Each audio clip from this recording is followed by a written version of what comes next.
made me become president? What convinced you? What? Nothing. The people did. I really had no desire. It was kind of like the command to be the leader of the Continental Army.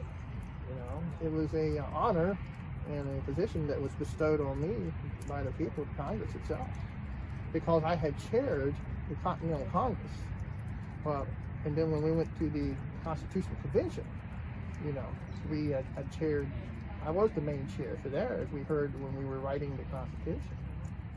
So, because I sat at the head, you know, kind of acted as a referee, if you will, during the discussions and the deliberations. And that was a long, hot summer, let me tell you, stuck in there with all these men from everywhere, come there with all their ideas of how they wanted to form this government that you now are the beneficiary of. And so it was at that time and decided we need a president. And so that's how I found myself in the position. And after 2 terms, I decided it was time to go home. And I called it my fig and vine, and retire Mount Vernon. So it kind of set the precedence for everyone else. 2 terms.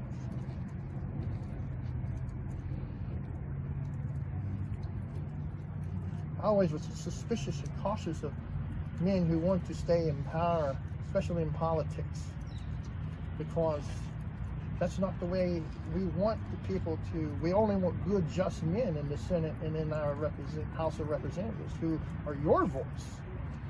And so that was the intent of the whole design of the structure of the legislative branch of government, you know.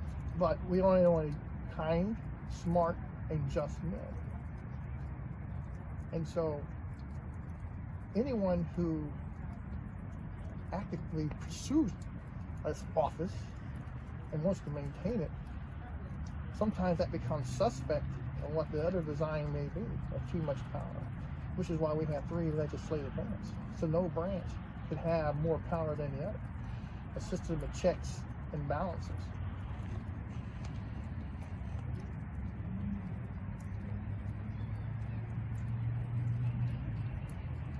Did that answer your question? Yeah? You thinking of running for office? Why not? We need more smart, bright people with good ideas. That's what America is all about. We have the brightest and the best, and we should always be the brightest and the best. That's what made us strong. That's what made us good. And you are now the beneficiary.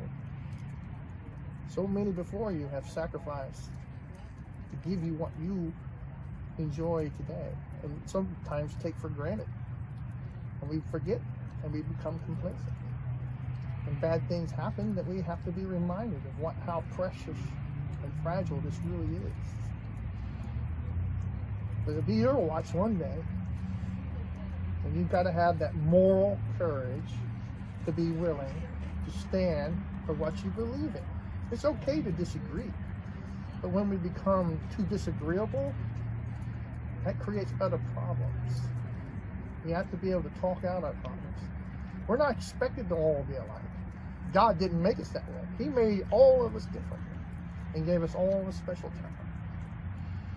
And how we use that to benefit ourselves, our families, and those of us around us is what we must find and search. Find out what it is you're good at in life and master it.